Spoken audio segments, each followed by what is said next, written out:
tayo. Let's go! Buhay Banda! Yo, Buhay Banda. What's up guys? At nandito nga tayo ngayon sa Diamond Hotel. So nabigyan tayo ng chance na mag-stay ng isang araw. So ito yung view ng labas mula dito sa aming kwarto, sa bintana.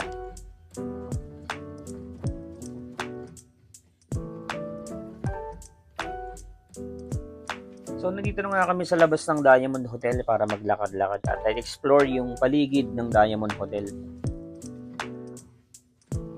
At sa aming paglalakad ay una naming nakita yung statue ni Jose P. Laurel. Alright, isang bayani sa Pilipinas. Ito ba yung nilalagay sa adobo? Hindi, joke lang.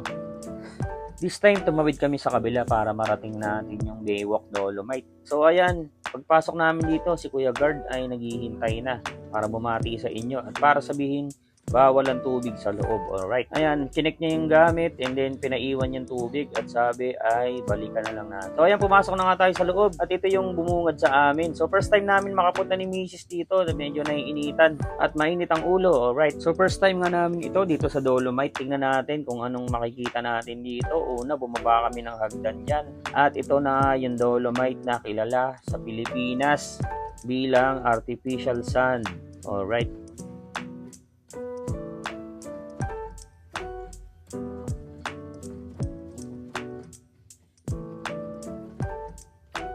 So sa may gawing kanan ay makikita mo si Mrs. Pero bukod dyan ay mayroong isang malaking bato. At nandyan nga yung malaking bato. Ayan, pupuntahan natin yan para makita natin kung ano yung mga nakasulat dyan. Alright, tara.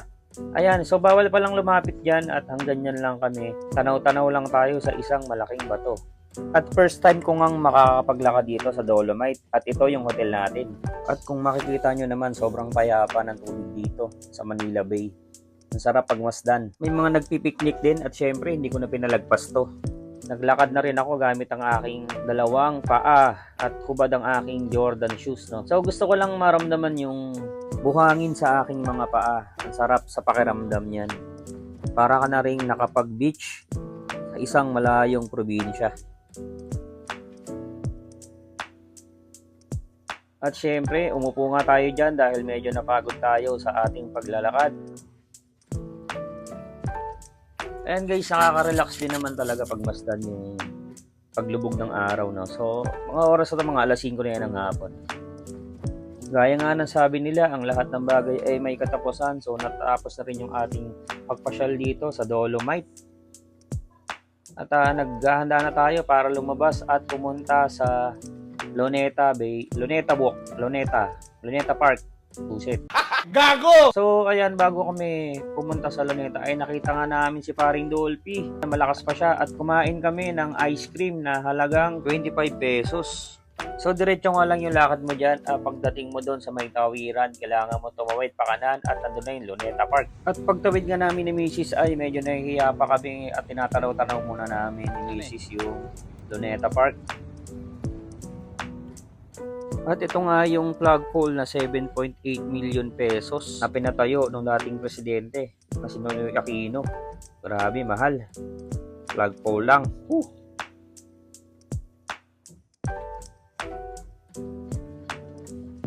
At makikita mo nga sa likod ni Rizal ang kontrobersyal na building. Ayan, sobrang taas niya. Anong masasabi mo, Rizal? Nonchalant. Okay, tas kumain kami rito ng singkamas, no, na halagang 25 pesos. At itong time na to ay pabalik na kami. Nakita namin yung dalawa na pinagmamasdan yung paglubog ng araw kaya tumambay na rin kami. Sinamahan namin sila. So napagkasundoan na namin ni Mrs. na maligo muna kami. At ito yung swimming pool dito sa Diamond Hotel. Ayun yung Diamond Hotel. So ang kwarto namin dyan ay 19th floor. Alright.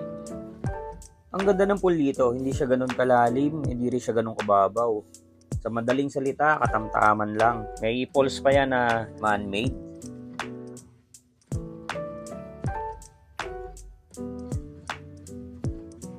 At ito yung aming mga tuwalya na kulay dilaw. Ang sarap maligo. Tara, enjoy natin to. At pagkatapos nga naming mag-swimming, syempre nagutom tayo. Dito tayo kakain sa isang Japanese restaurant. Hi. Hi. Hi.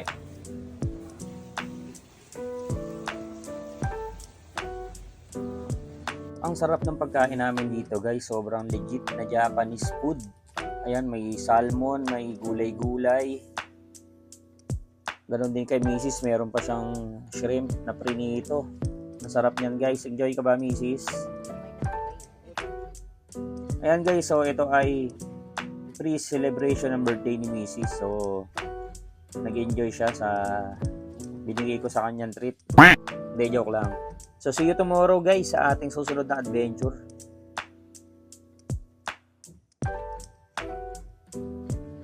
The next morning. Yo, what's up? Good morning guys. At nandito nga tayo sa Manila Ocean Park. Katabi ng H2O Hotel.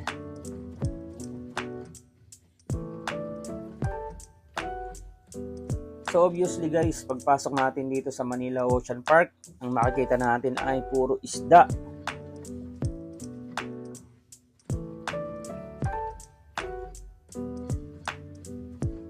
Meron din diyang malalaking mga gurami. At mga koi mula naman sa bansang Japan. Guys, sobrang gaganda ng mga isda dito na dito mo lang makikita sa Manila Ocean Park, no? Ito parang eel na ikaw ang mapapa-ew. Pero isda lang yan. Ang gara din itong isda na to na kaya niyang ilubog yung kanyang katawan sa ilalim ng buhangin para magabang ng makakain. Bars! Meron din ditong isdang kalawang kasi yung tubig na nilalangoyan nila ay puro kalawang. So, Finding Nemo is natagpuan na dito lang pala siya sa Manila Ocean Park. Alright. At meron din naman ditong isdang tungaw. Tungaw kasi hindi nila alam yung tamang paglangoy. Pataas kasi yung langoy nila.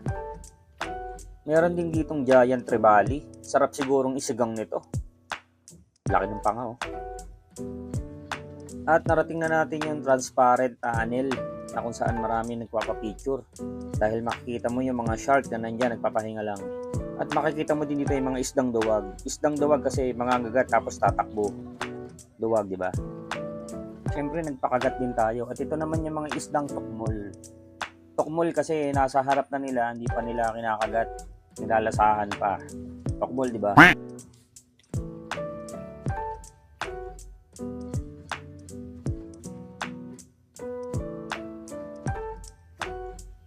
Meron din kami nakita ritong kulay puting shark. So, albino shark ang tawag dito.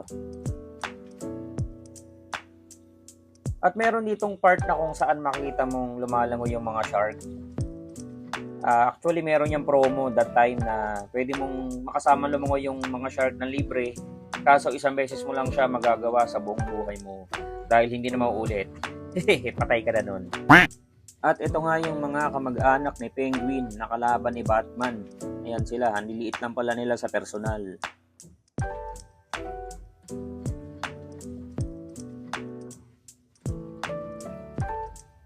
Pasikat pa yan, oh, sa paglangoy. Kala mo talaga eh.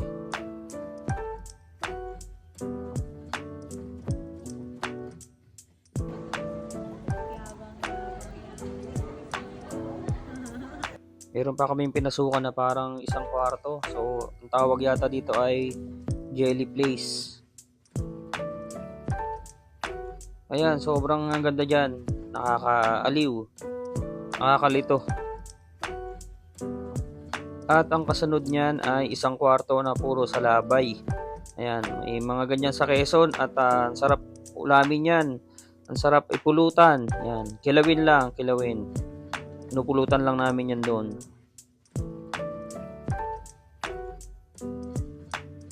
At madadaanan mo nga rin pala dyan sila Donatello, Rafaelo. Ayan, dyan lang pala sila nakatambay. So sila ang Teenage Mutant Ninja Turtles. Meron din pala dyang mga Miniso, na kung saan makikita mo yung mga hayop. At nandito nga pala yung isang iguana na nagngangalang Rango. Meron din diyang isang malaking palaka na si Kokak. At syempre si Beshi, hindi mawawala yan kahit saan lakad. At yung kapatid ni Beshi ay nandyan din, nagpapahinga. At so this time, manonood kami ng Manila Ocean Park show. So may show sila na gumamit sila ng mga hayop. Ayan, maganda tong show na to guys. Sobrang nakakatuwa para sa mga bata. Yung mga ibon silang ginamit dyan. Matatalino yung mga yan.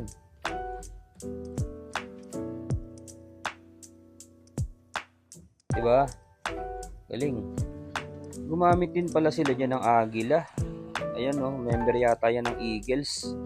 Meron din pala sila dyang mga silayan na sobrang tatalino guys. Ayan, so ma-enjoy mo talaga to pagka nandito ka. Hindi na ako masyadong nag-video para ma-enjoy ko yung show. Ang galing yan, nakakalibang. At ang tatalino nila.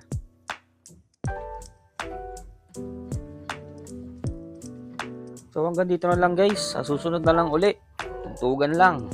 Buhay banda. Let's go!